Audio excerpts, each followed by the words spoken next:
Touring cinemas நேயர்களுக்கு வணக்கம். Welcome to the show viral cinema.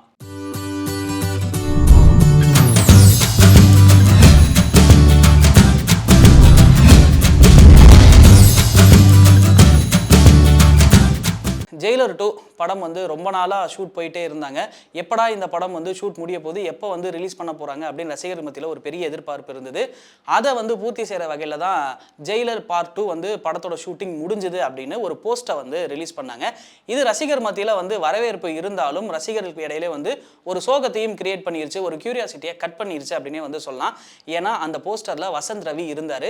Jailer 1 பொறுத்த வரைக்குமே அவர் கிளைமேக்ஸில் இறந்துருவார். ஜெயிலர் 2 வந்து அவர் வராரா இல்லையா, என்ன மாதிரியான கேரக்டரில் ப்ளே பண்ண போகிறாங்க, மற்றவங்க எல்லாமே வர கேமியோ எல்லாமே எப்படி இந்த கதை இருக்க போகுது அப்படின்றதான் ரசிகர் மத்தியில் ஒரு பெரிய எதிர்பார்ப்பு இருந்தது.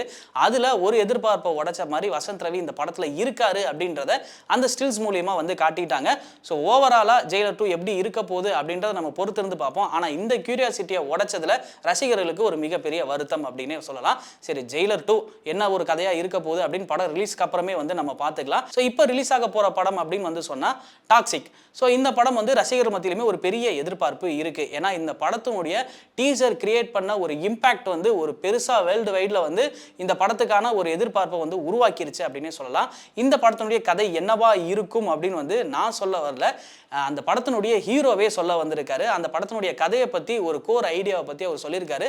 அது ரொம்ப இன்ட்ரெஸ்டிங்காக இருந்தது. என்னன்னா டாக்ஸிக் படம் வந்து 1947 இந்தியாவுக்கு வந்து சுதந்திரம் கிடைச்சிருந்தது. ஆனால் கோவாவுக்கு வந்து பார்த்தோம் அப்படின்னா 1960க்கு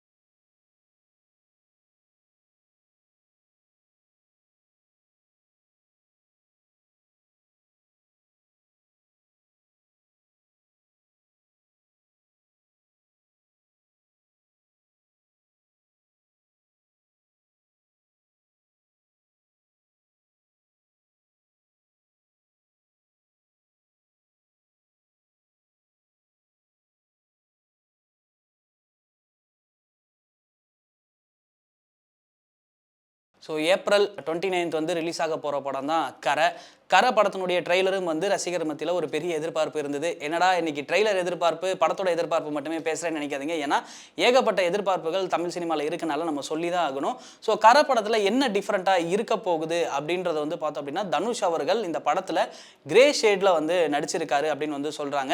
ஏன்னா இது வரைக்குமே தனுஷ் அவர்கள் நடித்த கதாபாத்திரத்தில் இந்த கதாபாத்திரத்தில் ஒரு கிரே ஷேடில் வந்து நடிச்சிருக்காரு. இந்த கரை படத்துக்குமே வந்து ஒரு இன்ட்ரெஸ்டிங்கான லைன் சொல்கிறாரு டைரக்டர். என்ன அப்படின்னா வந்துட்டு இது வந்து பேப்பரில் நான் ஒரு விஷயம் வந்து படித்தேன், அந்த நியூஸை கொண்டு தான் வந்து நாங்கள் கரைப்படத்தையே டெவலப் பண்ணோம். ஸோ இது வந்து வேலூரில் நடைபெற்ற ஒரு உண்மையான சம்பவம் தான். ஆனால் நாங்கள் கதைக்களத்துக்காக வந்து ராமநாதபுரத்துக்காக வந்து மாற்றிக்கிட்டோம். இந்த பேருக்கு வந்து நிறைய ஒரு விவாதம்லாம் எழுந்துச்சு. எங்கள் டீமுக்குள்ளேயே வந்துட்டு இந்த பேர் வச்சோம் அப்படின்னா நிறைய ட்ரோல் பண்ணுவாங்க அப்படின்னு இந்த பேருக்காகவே தலைப்புக்காகவே நிறைய டிஸ்கஷன்லாம் போச்சு. ஆனால் அதையும் தாண்டி இந்த கரசாமி அப்படின்ற பேரில் நிறைய கேசஸ்லாம் வந்து இருக்குது அப்படின்றக்காக கண்டிப்பாக இது வந்து மக்களுக்கு பிடிக்கும் அப்படின்ற ஒரு நம்பிக்கையில் தான் இந்த ஒரு பேர் வச்சோம். ஸோ ஓவராலாக இது ஒரு உண்மை சம்பவம், வேலூரில் நடந்த ஒரு உண்மை சம்பவத்தை தான் வந்து ராமநாதபுரம் டிஸ்ட்ரிக்ட்ல நடக்கிற மாதிரி வந்து எடுத்திருக்காங்க.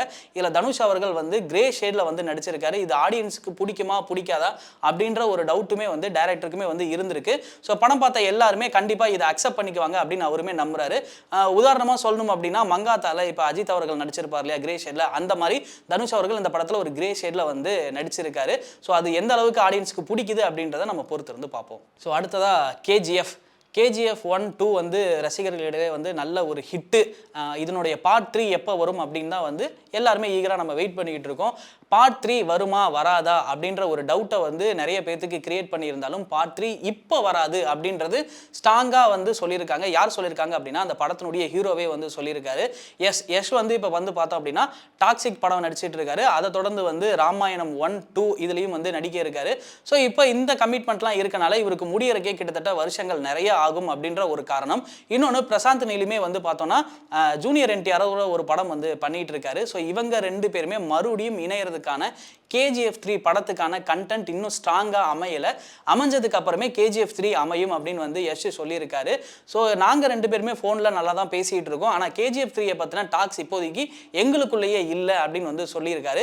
இதை கேட்ட எல்லாருக்குமே வந்து ஒரு ஷாக்கிங்காக இருக்குது. ஏன்னா எல்லாருமே கேஜிஎஃப் 3க்கு தான் வந்து வெயிட் பண்ணிட்டு இருக்காங்க. ஸோ அப்படிப்பட்ட ஒரு பாகத்தினுடைய அந்த தொடர்ச்சி வந்து அதை பற்றின எந்த ஒரு பேச்சுவார்த்தையுமே இல்லை அப்படிங்கும்போது கொஞ்சம் ஷாக்காக தான் இருக்குது. பிரேமலு படம் வந்து கேரளாவில் மட்டுமே இல்லை, தமிழ்நாடுலேயே வந்து சூப்பர் டூப்பராக ஹிட்டான படம். இது ரசிகர் மத்தியில் வந்து ஒரு பெரிய இம்பாக்டை கிரியேட் பண்ணுச்சுன்னே சொல்லலாம். ஸோ இந்த படத்தினுடைய பார்ட் 2மே வந்து எடுக்க போகிறதா வந்து படக்குழு என்ன பண்ணியிருந்தாங்கன்னா ஒரு போஸ்டர்லாம் வந்து ரிலீஸ் பண்ணியிருந்தாங்க. ஏன்னா பார்ட் 1 வந்து கிட்டத்தட்ட 100 கோடிக்கு மேலே கலெக்ஷன் ஆகியிருந்தது. சரி, பிரேமலு பார்ட் 2 என்ன ஆச்சு அப்படின்னு வந்து கேட்கும்போது, ஏன்னா ஒரு போஸ்டரோடு அதை நிறுத்தியிருந்தாங்க, ஷூட்டிங் போகிறாங்களா இல்லையா என்ன ஆச்சு அப்படின்னு வந்து தெரியாமே இருந்தது. இப்போ பிரேமலு பார்ட் 2மே வந்து கிடையாது அப்படின்னு வந்து சொல்கிறாங்க. ஸோ இதை யார் சொல்கிறாங்க அப்படின்னா அந்த படத்தினுடைய தயாரிப்பாளர். ஸோ அந்த படத்துக்கு மொத்தம் 2 தயாரிப்பாளர் இருக்காங்க. ஸோ அதில் ஒரு தயாரிப்பாளர் ப்ளஸ் இயக்குனர் திலீஷ் போத்தன் அவர்கள் தான் வந்து சொல்லியிருக்காங்க. என்ன சொல்லியிருக்காங்க அப்படின்னா வந்துட்டு பிரேமலு எடுக்கிறதுக்கான வாய்ப்பு இல்லை, அது வந்து மேக்ஸிமம் கைவிடப்படுறதுக்கான வாய்ப்பு மட்டும்தான் இருக்குது. அதுக்கு பதிலாக வந்து பார்த்தோம் அப்படின்னா பத்தேலம் குடும்ப யூனிட் படம் தான் வந்து வெளியாகிறதுக்கு வாய்ப்பு இருக்குது அப்படின்னு அவருமே சொல்லியிருக்காரு. ஸோ ஆக்டர் அண்ட் ஆக்டர்ஸ் எல்லாருமே வந்து நிறைய கதாபாத்திரங்களில் வந்து நடிப்பாங்க. அப்படி அவங்களுக்கு ஒரு சில கதாபாத்திரங்களில் நடிக்கணும்னு வந்து ரொம்ப ஆசையாகவே இருக்கும் அப்படின்னு சொல்லலாம். அது ஏதாவது ஒரு இன்டர்வியூவில் வந்து அவங்க வெளிப்படுத்துவாங்க, எனக்கு இந்த மாதிரியான ஒரு கேரக்டரில் நடிக்கணும், இல்லை இந்த மாதிரியான மூவியில் எக்ஸ்பெரிமெண்டல் பண்ணி பார்க்கணும் அப்படின்னு வந்து சொல்லுவாங்க. சரி, இப்போ நான் யாரை சொல்ல போகிறேன் அப்படின்னா வந்துட்டு ஆண்ட்ரியா அவர்களை தான் வந்து சொல்ல போகிறேன். ஏன்னா ஆண்ட்ரியா அவர்கள் கிட்டத்தட்ட டிஃப்ரெண்ட்டான ரோட்களை சூஸ் பண்ணி நடிக்கக்கூடியவங்க. அவங்களுக்குமே வந்து எனக்கு இந்த மாதிரியான ஒரு கேரக்டரில் நடிக்கணும் அப்படின்னு ஆசையாக வந்து சொல்லியிருக்காங்க. அது என்ன கேரக்டர் அப்படின்னா முழுக்க முழுக்க ஒரு காமெடி படத்தில் வந்து நான் நடிக்கணும், அதுதான் என்னோட ஆசை அப்படின்னு வந்து சொல்லியிருக்காங்க. ஸோ டேரக்டர்ஸ் எல்லாமே வந்து நோட் பண்ணிக்கங்க. உங்ககிட்ட ஏதாவது முழுக்க முழுக்க காமெடியான ஒரு ஸ்கிரிப்ட் இருக்குது அப்படின்னா கண்டிப்பாக ஆண்ட்ரியாவை நீங்கள் அப்ரோச் பண்ணிங்கன்னா கண்டிப்பாக அந்த படத்துக்கு ஓகே சொல்கிறதுக்கான வாய்ப்பு இருக்குது. ஏன்னா அவங்களுமே ஒரு முழு நீள திரைப்படத்தில் காமெடி திரைப்படத்தில் நடிக்கணும் அப்படின்றதான் குறிக்கோளாக வச்சுருக்காங்க. ஸோ யாராவது இருந்தீங்க அப்படின்னா கண்டிப்பாக அப்ரோச் பண்ணுங்கள், அவங்களுமே வந்து ஓகே சொல்லுவாங்கன்னு நினைக்கிறேன். ஜெயிலர் 2 ஷூட்டிங் முடிஞ்சது. இதுக்கப்புறமே சூப்பர் ஸ்டார் ரஜினிகாந்த் என்ன பண்ண போகிறாரு அப்படின்றது வந்து எல்லாத்துக்குமே ஒரு கேள்விக்குறியாக இருக்கும். என்னடா இது தெரியாமல் நீ பேசிகிட்டு இருக்க, அதான் சிபி சக்கரவர்த்தியோட ப்ராஜெக்ட் இருக்குல்ல அதில் தான் நடிக்க போகிறாரு அப்படின்னு நீங்கள் சொல்கிறது அங்கே சொல்கிறது இங்கே கேட்குது. ஏன்னா சிபி சக்கரவர்த்தி அவர்கள் தான் வந்து அடுத்து கமிட் ஆயிருக்காரு டேரக்டராக. தலைவர் 173 வந்து அவர் தான் டைரக்ட் பண்ண போகிறாரு. இது எல்லாமே நமக்கு தெரியும். ஆனால் அவருமே வந்து ஒரு குழப்பத்தில் தான் இருக்காரு. ஆக்சுவலாக அவரை வச்சு படம் போகலாமா இல்லை வேற யாராவது வச்சு படம் போகலாமா அப்படின்னு வந்து ரஜினி அவர்கள் ஒரு ஆலோசனையில் இருக்காரு அப்படின்ற மாதிரி தெரியுது. ஏன்னா கிட்டத்தட்ட வந்து அந்த ப்ராஜெக்ட் வந்து இந்நேரத்துக்கு வந்து ஸ்டார்ட் பண்ணியிருக்கணும், இப்போ வரைக்குமே வந்து அதை ஸ்டார்ட் பண்ணாமல் இருக்காங்க. அஸ்வத் மாரிமுத்தை வச்சு போகலாமா அப்படின்ற ஒரு பேச்சுவார்த்தையும் நடக்கிறதா வந்து சொல்கிறாங்க.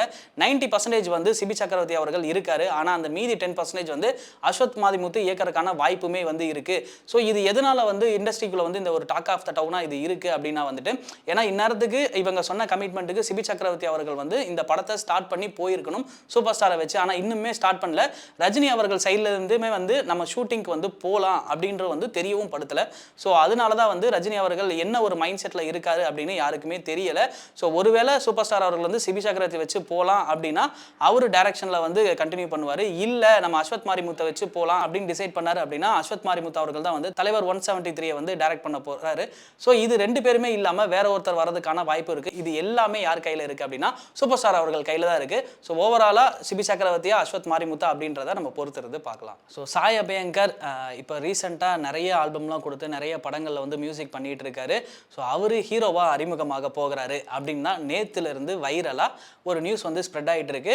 அவர் ஹீரோவாக நடிக்கிறாரா இல்லையா அப்படின்றது வந்து அவரே ஓப்பனாக சொல்லிட்டாரு.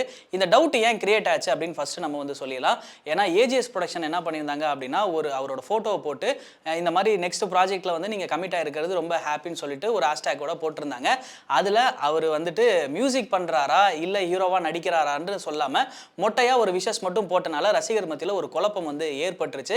ஏன்னா அவங்க எப்போதுமே வந்துட்டு நிறைய புது டேலண்ட்டை வந்து ஹீரோவாக அறிமுகப்படுத்துறதுல வந்து ஏஜிஎஸை வந்து அடிச்சுக்க முடியாது. ஏன்னா பிரதீப் ரங்கநாதன் அவர்களை வந்து ஹீரோவாக அறிமுகப்படுத்தினாங்க, அடுத்து இளன ஹீரோவாக அறிமுகப்படுத்துகிறாங்க. ஸோ அந்த வரிசையில் வந்துட்டு சாய் அபயங்கரி ஹீரோவாக அறிமுகப்படுத்துறதுக்கான வாய்ப்பும் இருக்கும் அப்படின்னு சொல்லிட்டு எல்லாருமே எதிர்பார்த்துட்டாங்க. ஆக்சுவலாக வந்து அவர் மியூசிக் டைரக்டராக தான் வந்து கமிட் ஆயிருக்காரு, ஹீரோவாலாம் வந்து கமிட் ஆகலை. ஸோ அதே வந்து சாய் அபயங்கர் சொல்லியிருக்காரு, நான் படத்தில் ஹீரோவாலாம் நடிக்கிறதுக்கு ஆசைப்படலை, நான் ஹீரோவாகவும் நடிக்கலை. ஆல்பம் சாங்கில் நடிக்கிறதுக்கான விஷயம் என்ன அப்படின்னா எனக்கு அந்த ஆல்பம் சாங்கில் டான்ஸ் ஆடுறது ரொம்ப பிடிக்கும், அது வந்து கண்டினியூ ஆகும். ஆனால் ஹீரோவாக நடிக்கிறதுக்கான எந்த ஒரு முயற்சியுமே நான் எடுக்கல, எனக்கு அதில் இன்ட்ரெஸ்ட்டும் இன்ட்ரெஸ்ட்டும் இல்லை அப்படின்றது வந்து சொல்லியிருக்காரு. ஸோ சாய் அபயங்கர் ஹீரோவாக நடிக்கலை. ஸோ இதோட நான் கிளம்புறேன். நெக்ஸ்ட் வர வைரல் சினிமாவில் வந்து உங்களை மீட் பண்ணுறேன். Until bye from signing off VJ Arjun Manikandan.